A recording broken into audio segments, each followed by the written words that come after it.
behind every ordinary task. Even a household errand demands careful movement across this steep, exposed slope. Small patches of vegetation matter, where useful plants remain scattered and limited. Daily work begins close to the ground, among stone, plants, and animals. Chickens feed beside the shelter, adding another modest resource to the household. Keeping livestock nearby connects food, transport, and protection within the same space.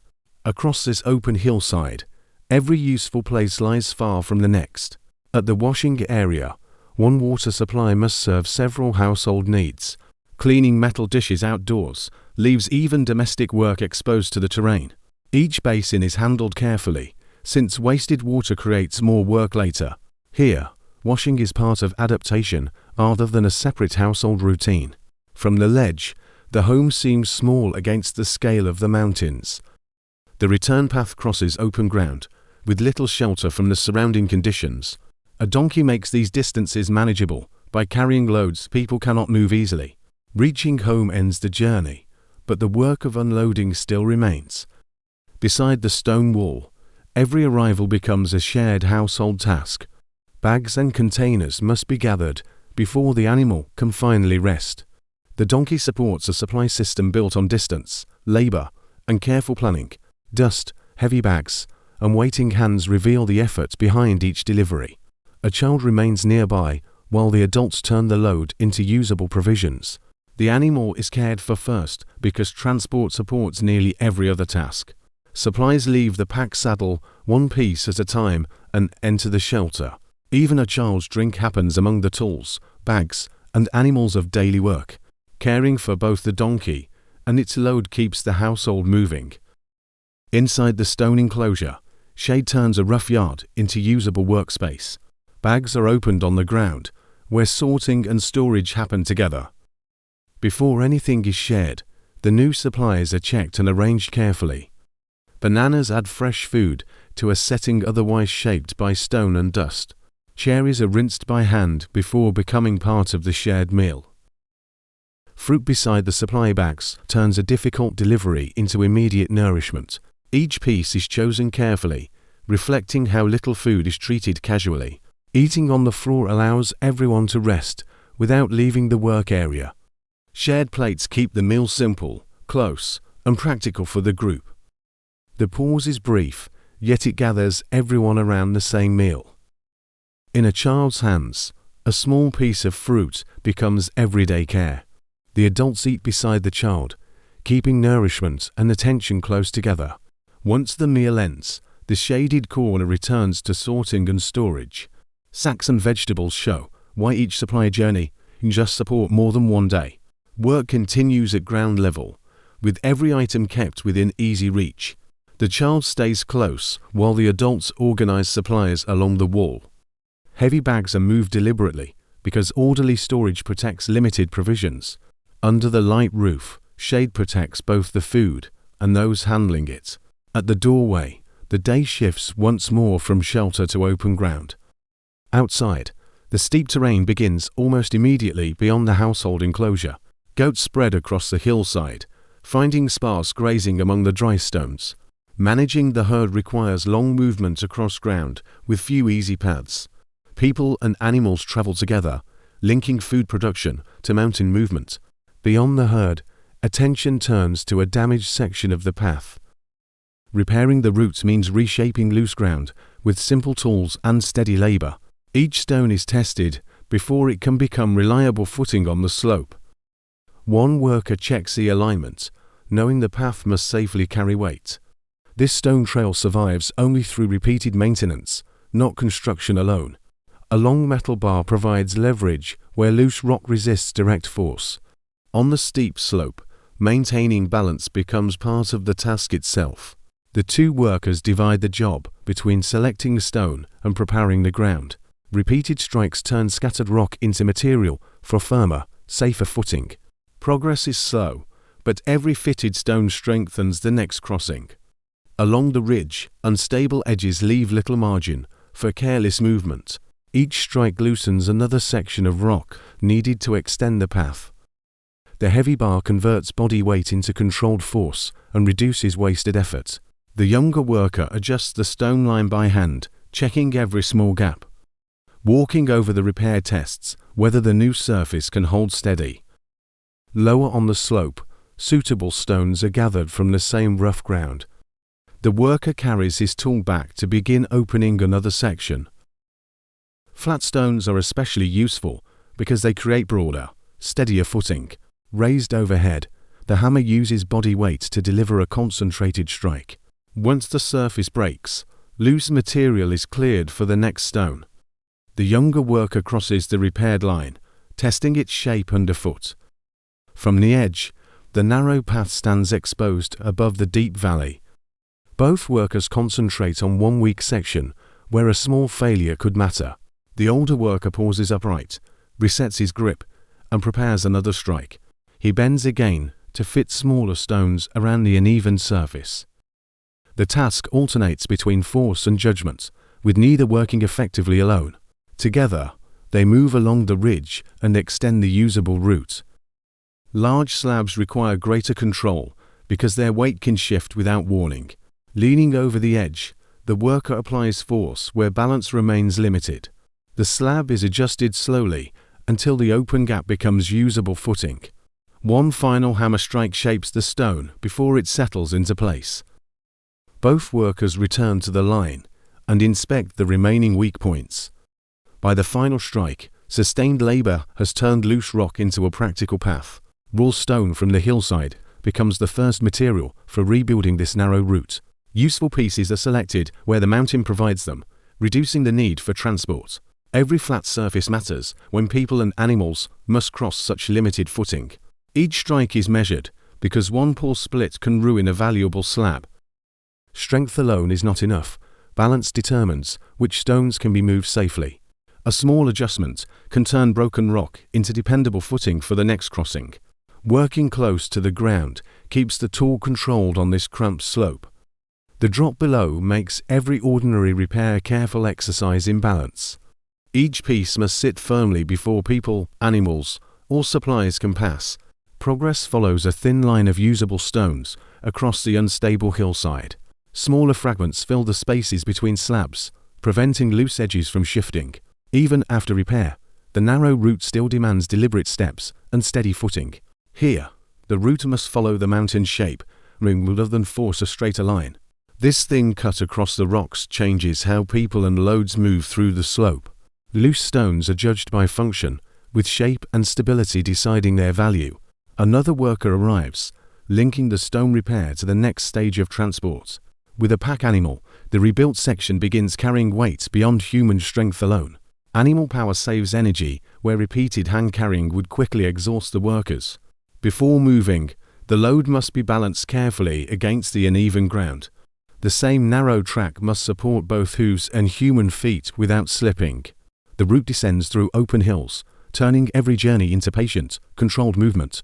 Each repaired section reduces effort and risk during the next crossing. Back at the ridge, the builder returns to the unfinished edge of the route. Fresh pieces are shaped where gaps still interrupt safe movement across the slope. Transport and stonework meet again as another load reaches the ridge. The animal is brought close, reducing the distance workers must carry the slab.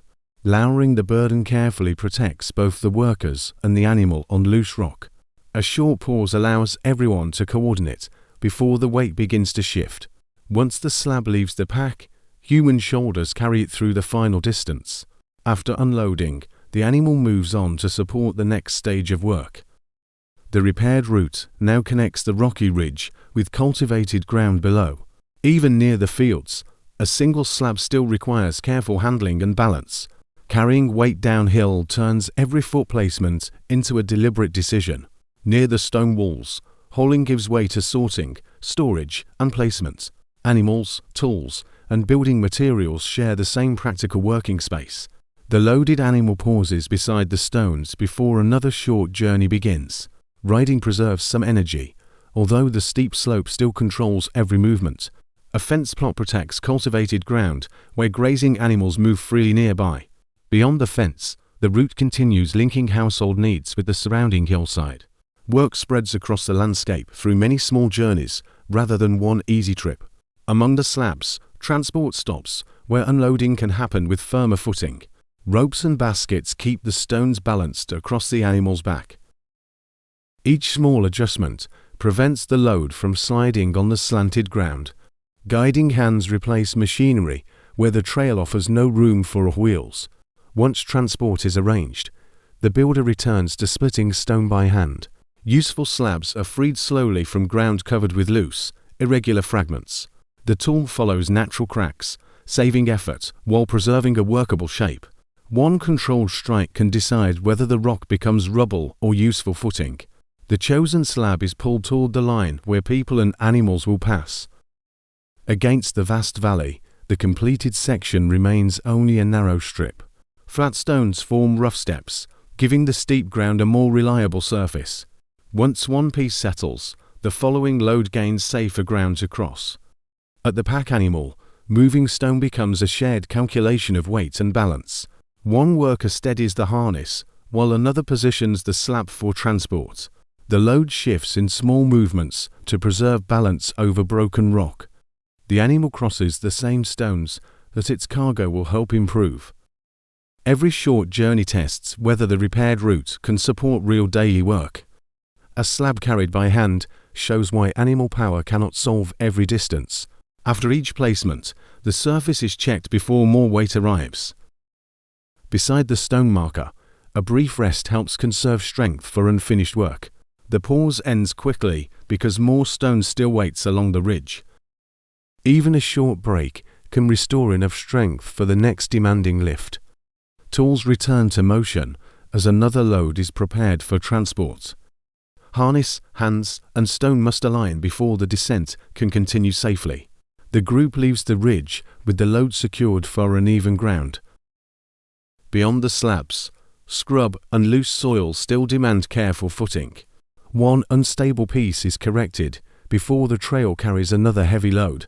Small repairs matter because a weak section often begins with one shifting stone.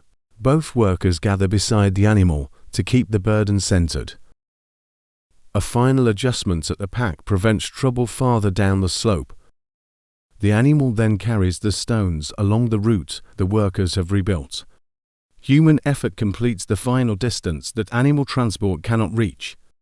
Near the stone wall yard, the day's construction work meets household life. Another person helps with the animal, turning transport back into daily care. At the yard, the remaining work passes from one pair of hands to several. Attention then shifts to feeding the dogs, another task within the household routine. Meat is divided carefully, extending limited provisions to the animals nearby. The dogs gather at once as care continues after the hauling is finished. Even this simple feeding is organized carefully on the bare ground. As the dogs eat, stonework, transport, and animal care complete the day cycle. After the animals are fed, attention shifts to preparing food for the household. Each portion is pressed onto flat skewers for steady cooking over an open fire. Careful shaping helps the meat stay secure once the heat begins to rise. Within the stone courtyard, simple tools turn open ground into a working kitchen. The arranged skewers reveal preparation before fuel, timing, and heat become decisive. Bowls and utensils remain close because nearly every task happens at ground level. Beyond the cooking area, steep mountains make transport part of ordinary household work.